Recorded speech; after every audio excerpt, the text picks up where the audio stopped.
Welcome to Bedtime Stories. The Great Geese. Once upon a time a peasant and his wife owned 7 geese. They were big, fat, fluffy geese. One day when the peasant's wife went to the barn to feed the creatures, they began to honk loudly. They crowded around her, flapping their wings and honking so much that the woman put her hands over her ears. "Quiet," she cried. She had never before shouted at her geese. Well, the minute she shouted, one of the geese turned to her and said, "But we can't be quiet." The woman was shocked. She had never heard her geese speak. She did not know they could. "Why are you speaking?" she asked. "We have an important things to say," said a second goose. "And what might that be?" asked the startled woman. "We are ancestors of the famous and important geese," cried a third. "We deserve respect," the fourth goose honked. "Respect?" the woman asked. "I will respect you if you behave. Today you've shown no respect to me at all. Here I come to feed you, and you flap your wings and honk and make those horrid sounds and give me no peace." "We don't have to show you respect, peasant woman," said the fifth goose. "We're descendants of important geese," the sixth squawked. The woman frowned. "Important? Ancestral geese?" she asked. "What is an important ancestral goose?" "Our ancestors were the geese who saved Rome," said the seventh goose. "I see," said the woman, and once again all 7 geese began to strut and flap and honk and show off. The surprised woman ran to tell her husband this news. Her husband laughed. "What an imagination you have," he said, and the woman shrugged and thought he might be right. The next day at dawn the peasant gathered his 7 geese to take them to market. "If they are misbehaving, we'll sell them," he told his wife. He hoped to sell them for a fancy price. He whistled and sang as he rode along in his wagon. He was dreaming of all the money he would soon have in his pockets. He knew these geese were big, fat, fluffy geese and would definitely please the market customers.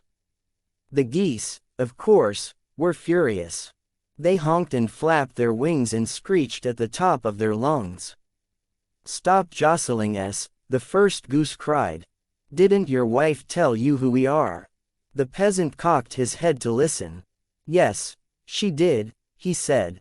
"What difference does that make? There's really no such thing as an important ancestral goose." The geese held their necks high as if to show the peasant how very important they were. "What a foolish man you are," said the second goose. "We are descended from the geese who saved Rome," said the third. "And we deserve respect," the fourth goose said. The peasant smiled, for he did not believe a word the geese said, and he was thinking of all the money he would earn that day.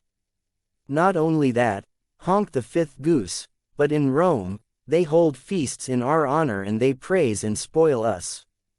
"You are a fool. Feasts in your honor, is that what you said?" the peasant chuckled.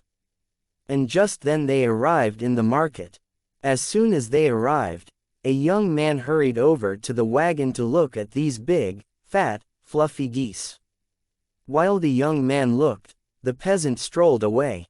"Take your time," he called to the man, "but understand that I will ask for a fancy price for these prize geese." "I understand," the young man said, and just then the first goose piped up. "You should know that we are not ordinary geese, to be roasted," he said. "Oh," said the young man. "And why is that so?" "We are important ancestral geese," said the second. "We are descended from the geese who saved Rome.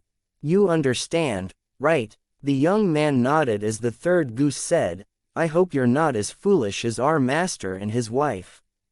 They didn't understand at all. They show us no respect." The young man stroked his chin. "I do understand," he said. "Your ancestors are important, I agree, but what have any one of you done to make yourselves important geese?" "We," the geese replied, offended and haughty. They began to honk and strut and flap their wings. "Why, we have done nothing, but our ancestors have, and we are descendants of those important geese." And that is why we deserve respect. Ah, said the young man. I do see, and I'll try to convince this to your owner. The geese quieted down, as soon they saw the peasant returning. Now, at last, they thought, he would learn that he must show them respect. Instead, the peasant took them from the large wagon and began to push and shove them into small cages. Wait, the geese cried. Ask this young man here to explain about us. Ask him to explain why we are important. The young man bowed to the geese, and he turned to the peasant. I will explain, he said. These geese, you see, had important ancestors who helped to save the city of Rome. And those geese are honored as they so deserve. But what about these geese? The peasant asked. The young man grinned. These geese are great specimens, he said, and fits for only roasting. And so it was, all those geese with the famous ancestors were sold that day. And as their new owners rode away, each goose squawked and flapped its wings and honked in pain and vain. Some geese do not seem to understand that respect must be given and earned, though never demanded. If you like the story, please do like, share and subscribe. Thank you for listening. Good night.